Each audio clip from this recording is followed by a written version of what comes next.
Hello everyone, this is CSLLV Devika Tapadia and आज के इस वीडियो में हम CA फाउंडेशन में 25 अटेम्प्ट का जो RTP इंस्टीट्यूट ने रिलीज़ किया है, हम उसके इम्पॉर्टेंट क्वेश्चंस डिस्कस करने जा रहे हैं। सारे नहीं, हम इम्पॉर्टेंट क्वेश्चंस डिस्कस करेंगे जो मुझे लगता है एग्जामिनेशन पॉइंट ऑफ व्यू से आपके लिए बहुत ज़्यादा इम्पॉर्टेंट है, या फिर ऐसे क्वेश्चंस भी हम डिस्कस करेंगे जो मुझे लगता है कि आप शायद उसको एक बार में आंसर नहीं कर पाओगे, या आप आंसर करोगे तो शायद आप हड़बड़ी के वजह से उसमें गलती कर सकते हैं। चलिए आइए स्टार्ट करते हैं। RTP आपको इंस्टीट्यूट के वेबसाइट में आराम से मिल जाएगा, तो आप वहां से उसको डाउनलोड कर लीजिएगा, कोई इशू नहीं आना चाहिए। ठीक है, चलिए लेट्स स्टार्ट। तो पहला question from the Indian regulatory framework chapter. ये क्वेश्चन बहुत ही आसान है, एकदम स्ट्रेट फॉरवर्ड क्वेश्चन है, आप उसको आंसर कर लोगे आराम से।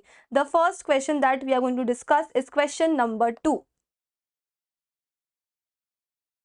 आइए पढ़ते हैं साथ में। Shri Shivay temple trust decided to get renovation of the temple under trust. For this purpose, the president of the trust discussed the budget with the contractor. The contractor provided the budget of 5 lakh. After gaining enough membership to support the fund required renovating the temple, the committee entered into a contract with the contractor for renovation. ठीक है, the plans for the proposed structure were submitted and passed, but as the membership list increased, the plans also expanded. Hence, the expected cost of construction is increased from 5 lakh to 7 lakhs. Now, increased amount of 7 lakh stayed approved and obligated by the committee and contractor. Renovation work was completed and contractor demanded the payment from the committee. ठीक है, meanwhile new members who promised to contribute did not turn up. President had filed a suit against the members who promised to contribute. Members denied on the views that their contract with the committee to contribute was without any consideration and hence was invalid. अगर इतना पूरा question पढ़ने के बाद में आपको समझ नहीं आया होगा कि ये क्वेश्चन कौन से टॉपिक के कौन से हिस्से को टारगेट कर रहा है, ये लाइन पढ़ के समझ में आ जाना चाहिए कि the members denied on the views that their contract with the committee to contribute was without any consideration and hence it was void. Without any consideration यानी कि ये जो टॉपिक है, it is targeting, this question is targeting no consideration no contract वाला topic. Section number 25, state with reason whether committee will succeed under the provisions of the Indian Contract Act 1872. अब generally consideration होना is one of the essential elements of contract as per section 10। अगर consideration नहीं है तो वो contract valid नहीं होगा, but इसके कुछ कुछ एक्सेप्शंस है जहां पे अगर जिन कॉन्ट्रैक्ट्स में कंसिडरेशन नहीं भी होता है, even then those contracts are valid even if they are without consideration, and one such contract is charity. Section number 25 में लिखा है कि चैरिटी, अगर चैरिटी आप करने का कॉन्ट्रैक्ट करते हैं तो even though it is without consideration it is a valid contract. तो क्या इस केस में will the committee succeed? yes, obviously the committee will succeed, and जो members ने promise किया था to contribute they will have to contribute. ठीक है, अब आते हैं क्वेश्चन नंबर 3 में। Sahil deals in pre owned cars. Raju sold his accidental car to Sahil by fraud. Sahil could not find that the car was accidental. Akshay, a customer, visited the workshop of Sahil with intention to purchase a pre-owned car. ठीक है, Akshay informed Sahil that his intention with the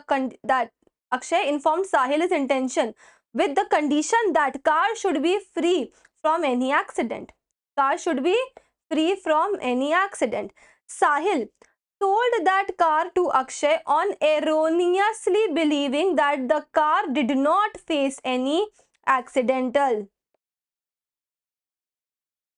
ध्यान से ये line को वापस पढ़ेंगे। Sahil sold that car to Akshay on erroneously believing that car did not face any accident. ठीक है, ये कहाँ इशारा कर रहा है? ये मिस रिप्रेजेंटेशन के टूवर्ड्स में इशारा कर रहा है, जहां पे एक पार्टी ने कुछ बोला है, ठीक है, और जो उसने बोला है वो सच नहीं है, पर उसको लग रहा है कि वो सच रहा है।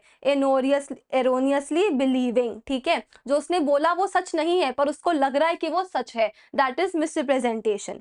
Afterwards Akshay found that the car was actually an accidental case. ठीक है, he sued Sahil to avoid the contract and also for damages for expenses suffered on car. Taking into account the provisions of the Indian Contract Act, state whether Akshay was eligible to avoid the contract and to claim damages. अब सबसे पहला बात तो you have to decide whether this is a case of fraud or whether it is a case of misrepresentation. Fraud होने के लिए सबसे essential element is intention to deceive, and यहाँ पे वो एलिमेंट मिसिंग है। साहिल का कोई भी इरादा नहीं था टू इंटेंशनली डिफ्रॉड अक्षय, तो this can not be a case of fraud, hence it is a case of misrepresentation. और अगर आपको कॉन्फिडेंस नहीं आ रहा है अपने आंसर में, तो एक बार ये लाइन को वापस पढ़िएगा। Sahil sold that car to Akshay on erroneously believing that the car did not face any accident. Erroneous belief, उसने बोला, उसको लगा कि कार एक्सीडेंट की नहीं होगी, पर एक्चुअली में क्या वो सच था? नहीं। तो it is a case of misrepresentation. और अगर केस मिसरिप्रेजेंटेशन का होता है तो aggrieved party has a right to avoid the contract, या फिर वो पार्टी को ऐसा बोल सकता है that you will have to change the contract and make it in a way as if the representation that you made is true. ठीक है, या तो आप कॉन्ट्रैक्ट को रेसिंड करो, या फिर सामने वाले को बोल सकते हैं आप कि आप कॉन्ट्रैक्ट को वैसे ही बनाओ एज इफ अगर आपने जो रिप्रेजेंटेशन दिया है वो सही है। ठीक है, लेकिन आप मिसरिप्रेजेंटेशन के केस में डैमेजेस क्लेम नहीं कर सकते। अगर कॉन्ट्रैक्ट वाया फ्रॉड्यूलेंट मींस आपसे साइन करवाया जाता है, एंटर करवाया जाता है, तो आप डैमेजेस क्लेम कर सकते हैं। मिसरिप्रेजेंटेशन में डैमेजेस क्लेम करना अलाउड नहीं है। तो इस केस में Akshay has a right to avoid the contract, but he can not claim damages from Sahil. Okay, आते हैं क्वेश्चन नंबर 4 में। Rahul is a manufacturer of jute bags. He contracted with Sonia to supply raw jute for the process of making jute bags. Rahul informed Sonia that production process of jute bags would start from 27/6/2024, but Sonia must supply the raw jute till 25/6/2024 so that the quality verification can be done in the next few days. Sonia supplied the jute on 27/6/2024, जिसकी वजह से Rahul quality inspection नहीं कर पाया, and informed Rahul that she couldn't supply on 25/6/2024 due to some unavoidable reasons, and she also assured that the quality measures were not anyway compromised in supplies. But Rahul wanted to avoid the contract as he was not given the opportunity to examine the goods. In the light of the provisions of Indian Contract Act, state whether Rahul can avoid the contract or not. इसके लिए अपने चलते हैं performance of the contract में, जहां पे बोला जाता है कि जो टाइम स्टिपुलेटेड है, the promisee must perform the contract within that stipulated times. I'm sorry, the promiser must perform the contract within a stipulated time. और अगर आपने promiser ने टाइम पे कॉन्ट्रैक्ट परफॉर्म नहीं किया, जिसके वजह से promisee को इंस्पेक्शन करने का मौका नहीं मिला, then the promisee has a right to rescind the contract. The promisee has a right to avoid the contract, and in this case also Rahul has a right to avoid the contract, and वो ऐसा कर सकता है। चलिए, question number 5 is a very easy question, आप उसको कर लोगे आराम से। 6 is again a direct question, you can do it. ठीक है, क्वेश्चन नंबर 7 आइए एक बार कर लेते हैं, इजी है, आप कर लोगे आराम से। Ankit has taken a loan of rupees 1 lakh from Kishore on the guarantee of Sudeep at the interest rate of 12% per annum. After some time, due to financial crisis of Ankit and at his request, Kishore reduced the interest rate to 8% and also extended the time for repayment of loan without the consent of Sudeep. Ankit becomes insolvent. Whether Kishore sues Sudeep for recovery of the amount under the provisions of Indian Contract Act. अब ये question है guarantee वाले unit से, जहां पे हमने पढ़ा था कि what are the cases, what are the instances where the surety is discharged. उसमें एक पॉइंट था by the conduct of the creditor. Whenever there is a change in the terms and conditions of the contract between the principal debtor and the creditor, the surety is discharged. क्या यहाँ पे terms और conditions में changes हुआ है क्या? हाँ हुआ है. क्या चेंज था? सबसे पहले तो इंटरेस्ट रेट को 12% से घटा करके 8% कर दिया. ठीक है. एंड दूसरा क्रेडिटर ने प्रिंसिपल डेटर को टाइम दे दिया for the repayment of loan without the consent of Sudeep. ठीक है. क्या किया? क्रेडिटर ने प्रिंसिपल डेटर को टाइम दे दिया. ठीक है. give extended, they have extended the time, the creditor has extended the time given to the principal debtor for repayment of the loan. ठीक है. तो इसी वजह से जो किशोर है, ठीक है, जो सुदीप है यानी कि जो गारंटर है, श्योरिटी है जो सुदीप है, he will be discharged and hence Kishore will not be able to sue Sudeep for the recovery of the amount because the surety is discharged. ठीक है. Question number 8 is a direct question. ये आप कर लोगे आराम से. 9 is very easy, आप कर लेंगे. ये भी इजी है. आते हैं क्वेश्चन नंबर 11 पे. Saurabh purchased electric scooter of Vivek for 5,000 only at a on the gunpoint. Vivek decided to file the complaint and to avoid the contract on the basis of coercion applied against him by Saurabh. But before he could do that, Saurabh sold the scooter to Vinay. Saurabh sold the scooter to Vinay, who had no idea about the situation on which the scooter was purchased by Saurabh.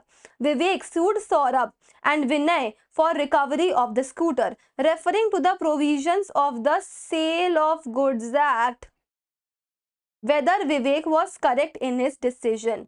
अब यहाँ पे आपको दिख रहा है coercion, लेकिन act दिख रहा है सेल ऑफ गुड्स एक्ट. तो आपको लगेगा कि क्वेश्चन ही गलत है, लेकिन अगर कोर्शन से कॉन्ट्रैक्ट होता है and if the goods are sold under avoidable contract, तो इसकी ओनरशिप भले ही एक नॉन ओनर ट्रांसफर करे, ट्रांसफर हो जाती है. इस टॉपिक के बारे में आपको पढ़ना पड़ेगा nemo dat quod non habet. क्या? Nemo dat quod non habet जो बोलता है कि जिसके पास ओनरशिप नहीं है वो प्रॉपर्टी यानी कि ओनरशिप राइट्स ट्रांसफर नहीं कर सकता. जिसके पास गुड्स की ओनरशिप राइट्स नहीं है, जो गुड्स का ओनर नहीं है, वो उसका प्रॉपर्टी टाइटल भी ट्रांसफर नहीं कर सकता. पर इसके कुछ एक्सेप्शंस है. One of them being when the goods are sold under a voidable contract. अगर voidable contract यानी कि फ्रॉड, कोर्शन, अनड्यू इन्फ्लुएंस या मिसरिप्रेजेंटेशन से अगर गुड्स का पोजेशन ट्रांसफर हुआ है, तो इवन दो जिसको पोजेशन मिला है ही इज अ नॉन ओनर, लेकिन अगर उसने गुड्स का टाइटल ट्रांसफर कर दिया, अगर उसने उस गुड्स को बेच दिया, तो जिसको बेचा उसको टाइटल ट्रांसफर हो जाएगा because he is a innocent buyer and हम इनोसेंट बायर को बचाते हैं इसमें. ठीक है. तो सिंस यहाँ पे कॉन्ट्रैक्ट को रेसेंड करने से पहले ही गुड्स को बेचा जा चुका है. क्या? कॉन्ट्रैक्ट को रेसेंड करने से पहले ही गुड्स को बेचा जा चुका है. तो विवेक जो है he cannot sue Saurabh and Vinay for the recovery of the scooter. But however,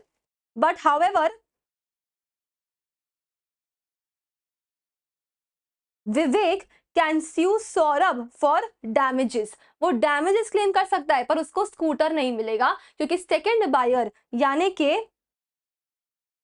विनय को ऑलरेडी स्कूटर ट्रांसफर हो चुका है, स्कूटर की प्रॉपर्टी ट्रांसफर हो चुकी है, तो वो स्कूटर वापस नहीं मांग सकता, विवेक स्कूटर वापस नहीं मांग सकता, पर सौरभ से डैमेजेस जरूर क्लेम कर सकता है। ठीक है, this question number 12 is a direct question, आप आराम से कर लोगे। ठीक है, 13 is easy, 14 is easy,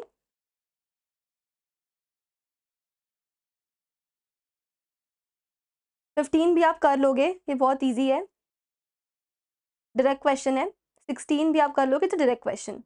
LLP का आप दोनों, एक क्वेश्चन है आप कर लोगे, दोनों पार्ट्स बहुत इजी है, डायरेक्ट क्वेश्चन है। ठीक है, कंपनीज एक्ट क्वेश्चन नंबर 18 में आइए। Ratnamul Milk India Limited is a public company and formed on 1st January 2023. On this date, Mr. Sharman was appointed as a legal advisor of the company. It was mentioned in the articles of the company that Mr. Sharman will not be removed from the post of the legal advisor till 31st March 2027. लेकिन on 1st July 2027, a special resolution was passed for the alteration in the articles and Mr. Sharman was removed from the company. Mr. Sharman filed the suit against Ratnamul Milk India Limited for removal as a legal advisor.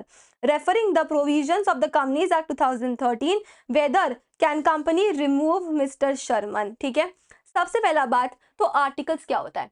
Articles company का internal rules and regulations है जो both company and उसके members पे भी applicable है। क्या हम articles को ऑल्टर कर सकते हैं? यस, हम आर्टिकल्स को ऑल्टर कर सकते हैं by passing a special resolution. It is very much valid. और इस केस में अगर आर्टिकल्स को ऑल्टर करके मिस्टर शर्मन को हटाया गया है तो can company do so? Yes, the company can absolutely do it. And क्या मिस्टर शर्मन को कोई भी राइट मिलेगा against the company to sue the company? No, obviously not, because articles carry certain obligations which have to be followed both by the company and its members. Articles company के internal management के लिए होता है and जो भी articles में लिखा होता है वो सबको मानना पड़ेगा। Explain the kinds of share capital as per companies act, very easy, आप कर लोगे। Question 20 also very easy. अब आओ negotiable instrument act 1881, question number 21 करेंगे। Priyansh purchase some goods from Sumit, he issued a cheque to Sumit for the sale price on 14/6/2023. Sumit presented the check in his bank and his bank informed him on 19/6/2023 that check was returned unpaid due to insufficiency of funds in the accounts of Priyansh. Sumit sued against Priyansh under section 138 of the Negotiable Instrument Act 1881. State with reason whether this suit is maintainable. अब आपको लग रहा रहेगा 138 है, insufficiency of funds है, तो हाँ हम आराम से स्यू कर सकते हैं और आप यस लिख के आ जाओगे। पर लेट मी टेल यू, यहाँ पे अगर आप यस लिखेंगे तो आपका आंसर गलत हो जाएगा। ठीक है, you need to go through the process once again. सबसे पहले जब इनसफिशिएंसी ऑफ फंड्स के वजह से चेक डिसऑनर होता है तो सबसे पहले बैंक जो होता है it informs payee within 30 days and फिर payee has to send a notice to the drawer to make the payment and give him 15 days time for the same. and अगर within 15 days of giving the notice अगर drawer payment नहीं करता है, drawer fails to pay, then payee has the right, payee can sue the drawer. क्या इस case में सुमित ने प्रियांश को, ठीक है, क्या सुमित ने प्रियांश को टाइम दिया था 15 डेज का? नहीं। क्या नोटिस भेजा था? नहीं। 30 डेज में इंफॉर्मेशन तो मिल गया बैंक से, वो बात ठीक है, पर क्या सुमित ने 15 डेज का टाइम दिया उसको पेमेंट करने का? नहीं दिया ना। तो यहाँ पे सबसे पहले स्यू करने के पहले Sumit will have to send a notice to the drawer यानी कि Priyansh demanding payment from him within 15 days. अगर 15 डेज में पेमेंट नहीं आता है then he will be liable, he has a right, he can sue Priyansh. ठीक है. Question 22 again is very easy, आप आराम से इसको कर लेंगे. ठीक है. तो यहाँ पे हमारा आज का डिस्कशन कंप्लीट होता है. ठीक है. आई होप आपको मजा आया होगा. It must have been an enlightening one. ठीक है. अगर अच्छा लगा तो प्लीज वीडियो को लाइक कर देना, चैनल को सब्सक्राइब कर देना एंड बेल आइकन प्रेस करना मत भूलना. Till then keep studying and keep working hard. I see you in the next session. तब तक bye bye and take care.